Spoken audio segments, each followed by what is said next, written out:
Video like जरूर कर लीजिए और ऐसे वीडियो लगातार फ्री में पाने के लिए चैनल को तुरंत सब्सक्राइब कर लीजिए और बेल आइकन को जरूर टैप कर लीजिए ताकि आगे भी सारे वीडियो आपको मिलते रहे। यूट्यूब में फॉलो करते हैं तो प्लीज ये वाला फ्री टेलीग्राम चैनल जरूर ज्वाइन कर लीजिएगा। सारे नोटिफिकेशन सारे अपडेट यहीं पे आते हैं, ध्यान रखिए। नमस्कार दोस्तों, स्वागत है आप सभी का ऑनलाइन एग्जाम प्रिपरेशन पर, which is the part of study for civil services. दोस्तों, आज उत्तर प्रदेश सामान्य ज्ञान के अंतर्गत बात करेंगे नदी तंत्र, झील, सिंचाई और भूगर्भ जल संक्षिप्तकी की। इससे संबंधित जो महत्वपूर्ण तथ्य हैं उनको कवर करेंगे। उत्तर प्रदेश सामान्य ज्ञान के अंतर्गत महत्वपूर्ण टॉपिक रहेगा। तो आइए चलिए स्टार्ट करते हैं। सबसे पहला तथ्य दिया गया है, सरकारी तौर पर उत्तर प्रदेश को 8 नदी बेसिन में विभाजित किया गया है। 8 नदी बेसिन उत्तर प्रदेश राज्य के अंतर्गत हैं। ये कौन कौन से हैं? गंगा बेसिन है, यमुना बेसिन है, रामगंगा बेसिन है, गोमती, घाघरा, गंडक, राप्ती और सोन बेसिन। ये सभी उत्तर प्रदेश राज्य के 8 नदी बेसिन हैं। कन्नौज से वाराणसी तक गंगा सबसे ज़्यादा प्रदूषित होती है। अगर आपसे पूछा जाए कि गंगा सबसे ज़्यादा प्रदूषित कहाँ होती है, तो कन्नौज से लेकर वाराणसी तक। गंगा में सर्वाधिक बीओडी जो है वो कानपुर से प्रयागराज तक मिलता है। गंगा जो रिवर है, Ganga river basin management and studies centre की स्थापना IIT कानपुर में की गई है। तो गंगा बेसिन का जो मैनेजमेंट और स्टडी सेंटर है वो कहाँ पर है? ये IIT कानपुर में है। ठीक है। उत्तर प्रदेश में गंगा की लंबाई लगभग 900 किलोमीटर है। उत्तर प्रदेश में सर्वाधिक 133 किलोमीटर गंगा तट वाला जिला कौन सा है? बदायूं है।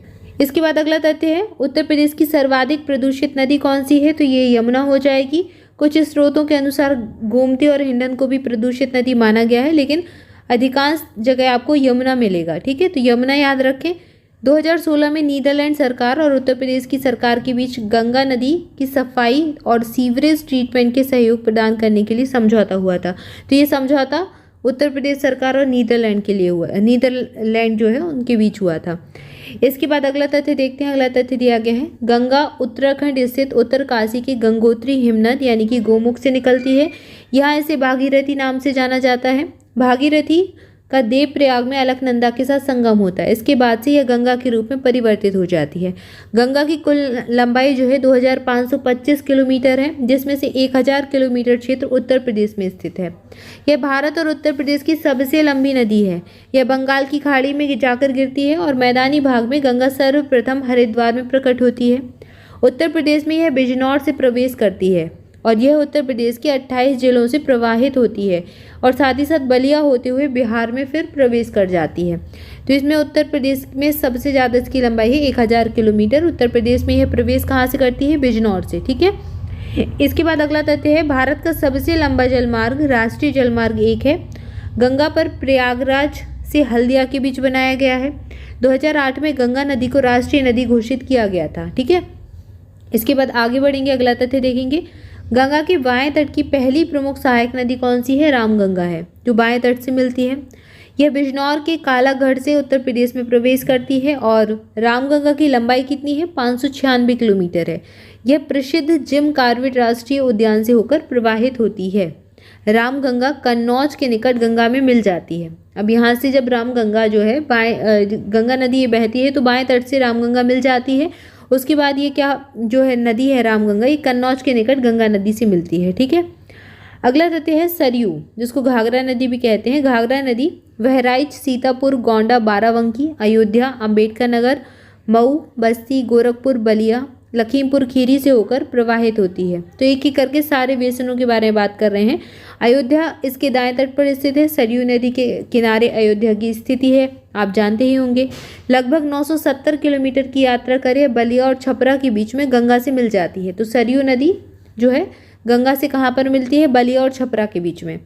देवरिया जनपद के जो बहराइच उपनगर है, बरहज उपनगर है, यहाँ पर राप्ती इसमें आकर मिल जाती है। ठीक है। तो यहाँ पर घाघरा नदी की बात की। इसके बाद अगली जो नदी है शारदा या फिर काली नदी। शारदा या फिर काली नदी कुमायूं श्रेणी के मिलाप हिमनद से निकलती है। इसे कुमायूं में गौरी गंगा और मैदान में काली गंगा के नाम से जाना जाता है। तो इसके 2 नाम हैं। कुमायूं में इसका नाम क्या है? गौरी गंगा है। उसके बाद जब मैदानी भाग में प्रवेश करती है तो इसी नदी को काली गंगा के नाम से जाना जाता है। धामी और लीसड़ इसकी मुख्य सहायक नदियाँ हैं। धामी और लीसड़ शारदा या फिर काली नदी की सहायक नदियाँ हो जाएंगी। इसकी कुल लंबाई है 350 किलोमीटर और यह पीलीभीत से उत्तर प्रदेश में प्रवेश करती है।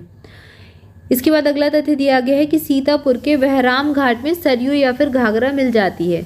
तो बहराम घाट में सरयू या फिर घाघरा में ये मिल जाती है। इसके बाद अगली जो नदी है राप्ती नदी। राप्ती नदी का पुराना नाम था इरावती और यह नेपाल के रुकुमकोट से निकलती है। इसकी लंबाई 640 किलोमीटर है। रोहिणी और बूढ़ी गंडक इसकी मुख्य सहायक नदियां हैं। यह गोरखपुर, श्रावस्ती, बस्ती और बहराइच से होकर बहती है। यह देवरिया जिले के बहरच में सरयू से मिल जाती है और इसे गोरखपुर का शोक भी कहा जाता है।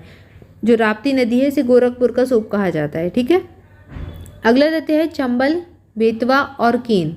इसके साथ ही सोन जो नदियां हैं ये उत्तर प्रदेश में प्रवाहित होने वाली प्रमुख प्रायद्वीपीय नदियां हैं। अगर आपसे पूछे कि निम्नलिखित में से दी गई नदियों में से कौन सी उत्तर प्रदेश की प्रायद्वीपीय नदियां हैं, तो यहाँ पर ये 4 नदियां हैं जो उत्तर प्रदेश में प्रवाहित होने वाली प्रमुख प्रायद्वीपीय नदियां हैं। कौन कौन सी? चंबल है, बेतवा है, केन है और सोन नदी है। ठीक है, इसके बाद अगला तथ्य है चंबल नदी से संबंधित। चंबल नदी मालवा के पठार में जानापाव पहाड़ी से निकलती है। मध्य प्रदेश में जानापाव पहाड़ियाँ स्थित है, वहाँ से ये निकलती है, इसका उद्गम होता है और यह नदी उत्तर और उत्तर पश्चिम दिशा में प्रवाहित होते हुए राजस्थान और मध्य प्रदेश से गुजरती है। उत्तर प्रदेश के इटावा जिले में यह यमुना से मिल जाती है और एक प्रकार से यमुना की सहायक नदी हो जाएगी। इसकी कुल लंबाई 1051 किलोमीटर है। ठीक है, राजस्थान, मध्य प्रदेश और उत्तर प्रदेश के मिलन बिंदु के समीप चंबल की लगभग 425 किलोमीटर की लंबाई को राष्ट्रीय चंबल नदी उद्यान घोषित किया गया है। अब इसमें कुछ परियोजनाएं हैं। गांधी सागर बांध, राणा प्रताप सागर बांध, जवाहर सागर बांध और कोटा बैराज चंबल नदी पर ही बनी हुई परियोजनाएं हैं।